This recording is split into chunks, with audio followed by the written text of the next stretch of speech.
Hi, my name is Ashley. I'm 33 years old. I am a mother of a 6-year-old girl and a wife. I have a wonderful husband. I'm making this video to let people know about my experience with melanoma. I was recently diagnosed in March.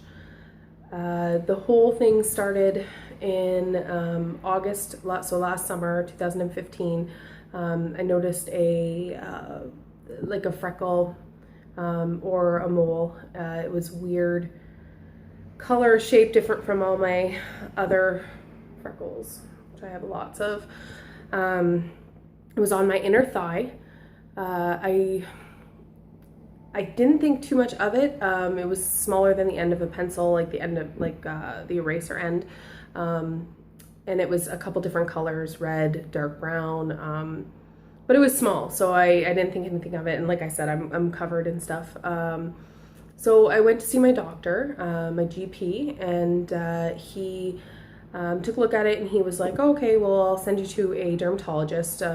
He wasn't too concerned. He scheduled me an appointment. Unfortunately, me being incredibly stupid, I skipped the dermatologist appointment. I really wasn't taking it seriously at all, which is stupid. A few months after that, I noticed that it started to grow. It started to like puff up and get bigger diameter. It grew to about the size of a quarter within the month of December and puffed up huge. So after Christmas, I went back to the doctor who said I was beyond a dermatologist at this point. He sent me to a surgeon, just a general surgeon in my town here, and she took it off immediately. Like, we went to the hospital and she surgically removed the molar right away. Sent it off for pathology. A few weeks later, I get called back into her office and she tells me that I actually have melanoma, which is, if you're not aware of what it is, it's a very aggressive form of skin cancer.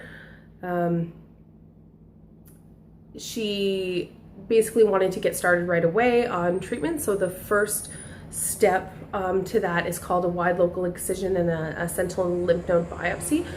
So what they do is they go into where the mole was, and they cut what's called a margin around the area, and they go deep. So with mine, I believe it was 13 to 11 centimeters in length, and then 4 centimeters deep that she removed of just tissue and skin all around the area. And at the same time, she did a sentinel lymph node biopsy, which is where they go to the first lymph node and they take out that first lymph node to test to see if the cancer has spread to your lymph nodes. So I went and had that surgery done. When she did it, I had 4 lymph nodes that were really, really close together. So normally they would just take 1 lymph node for the test, but she took 4. Now, when they remove your lymph nodes, there can be complications. Your lymph nodes drain lymphatic fluid through your system. So if you're missing those lymph nodes, the fluid kind of just builds up in your extremity. In my case, it was my leg. It's called lymphedema. So right after surgery, I immediately got lymphedema, and my leg was very, very swollen. If you don't know much about lymphedema, it is a permanent condition. If you don't have those lymph nodes, you will have issues for the rest of your life with swelling in that extremity, which is the case for me. Because of all the swelling that I had from that one surgery, I had that big scar on my left thigh. I'll put pictures up so people can see. I had that big scar on my left thigh, and the stitches, because of all that fluid building up in my leg, the stitches wouldn't heal. So basically what happened was they had to cut a couple of the stitches, and what ended up happening was they all just came unraveled. So I was left with my wide local incision scar, not healed at all. It was just a wide open wound on my leg, which really sucked. So fast forward to my test results coming back from that surgery. The lymph nodes that they removed, all 4 of them came back positive for cancer.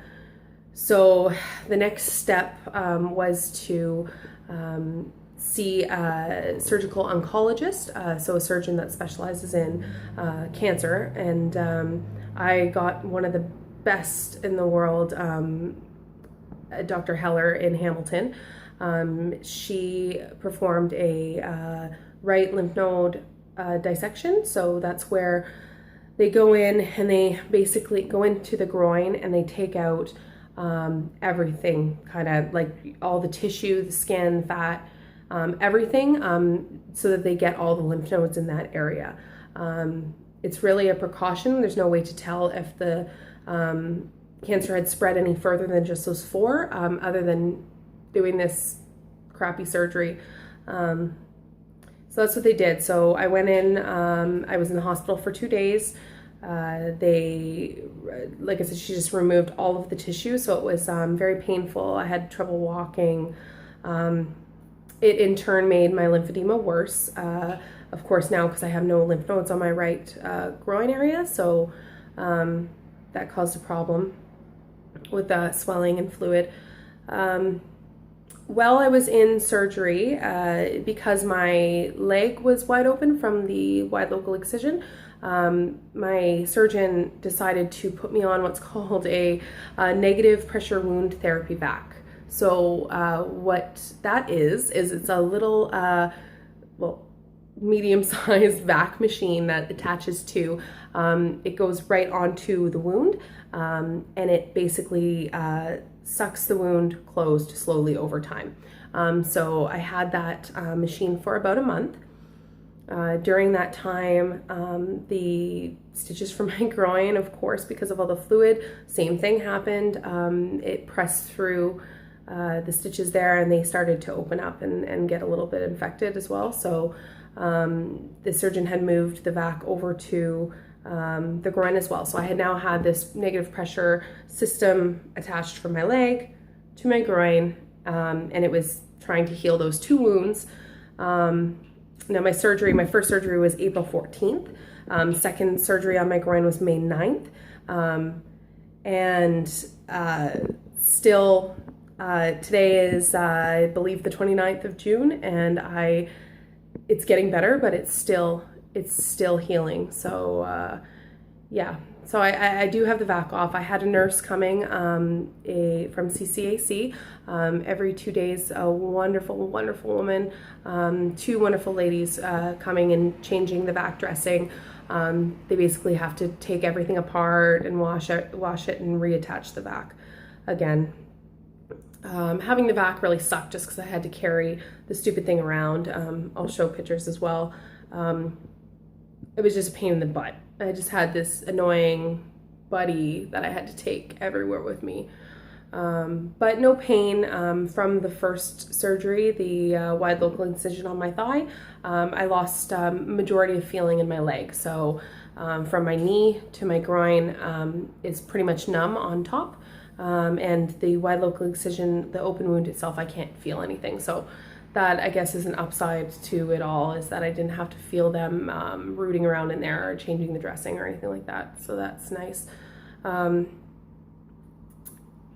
Fast forward now, so the test result for the groin surgery, that came back positive as well. So I had they found 1 tumor in my groin that was quite large. It was larger than the other 4 that they had found previously, which was odd because normally they get smaller as they go up. So because they found another tumor in my groin, they had to do what's called a pelvic lymph node dissection. So very similar to my groin, except they go into my pelvis and on the right hand side and remove all of the same thing, tissue, fat, everything as well. just to make sure that they get all of the lymph nodes in my pelvis, to ensure there's no cancers that spread to that area either. So I actually just had that surgery on Friday. They removed my vac machine. My wounds were healed up enough, still open, but enough that they could remove the vac.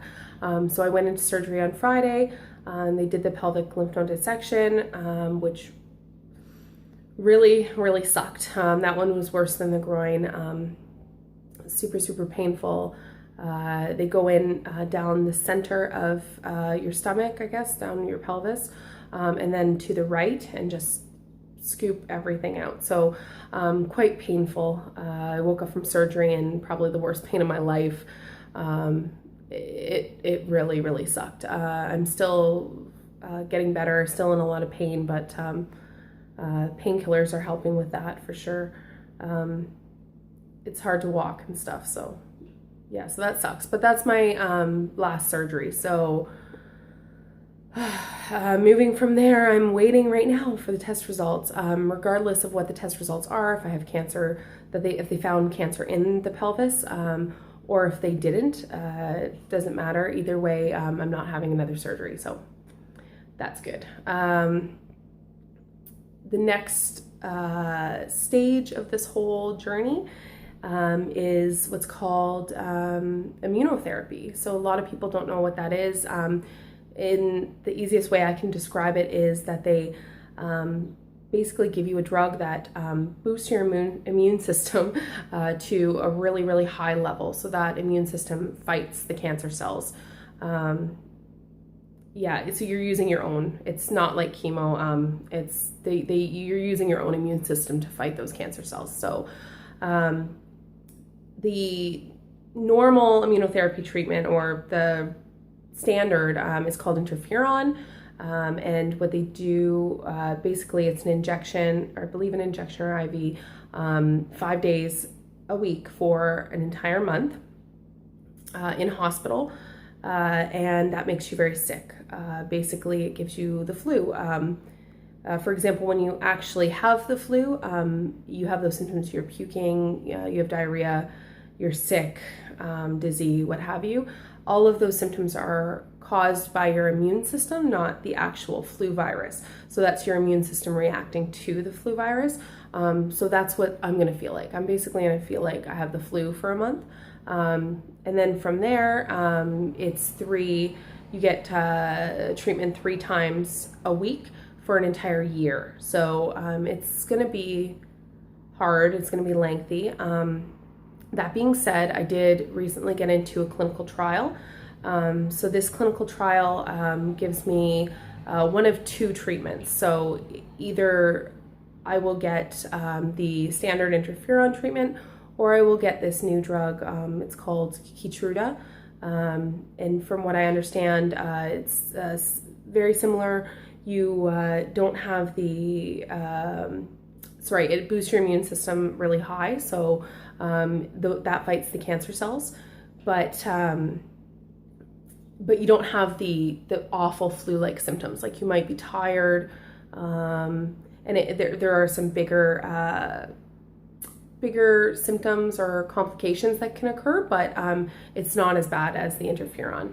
So I'm really excited about that. Hopefully I get the good one, fingers crossed, and we'll see.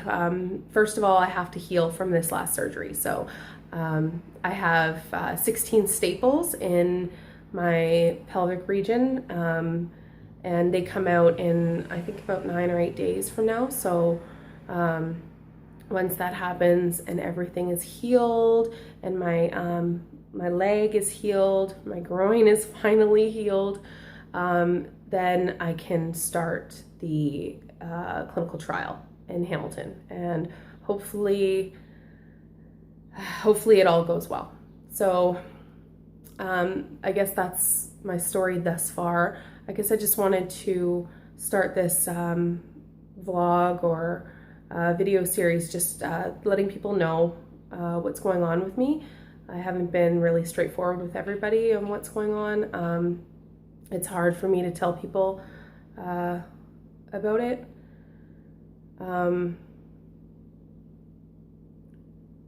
yeah, watching other YouTube videos and watching other people and their experience really helped me get through it and just, you know, not be afraid of what the next surgery I have to have or the upcoming treatment. So I just wanted people to be aware. I also want people to know, I guess, the severity of it. A lot of people think skin cancer is, oh, it's just skin cancer. Oh, they just cut it out. That is not the case at all. Melanoma is very, very aggressive. I screwed up. I made a big mistake. I waited way too long. I should have taken it more seriously because in that small amount of time, from about September to December, it grew so fast and it's so aggressive. It got deep down in my skin, spread to my lymph nodes, and that being said, after all the surgeries and even after the treatment, there is a chance that it could still metastasize to my organs. It's always going to be a struggle for me. So yeah, I really wish I had a time machine and could go back and take that mole more seriously. So I hope people watching this video will, I guess, look at everything on your skin, see a dermatologist. Don't feel like a hypochondriac, just go. Get it checked out because it's such a stupid, simple, easy thing to do. And I was lazy and dumb and I didn't do it. So that's all. So that's the end of my first video. I guess anything I missed or any updates when I get my test results, I will post another video. Thank you so much for listening.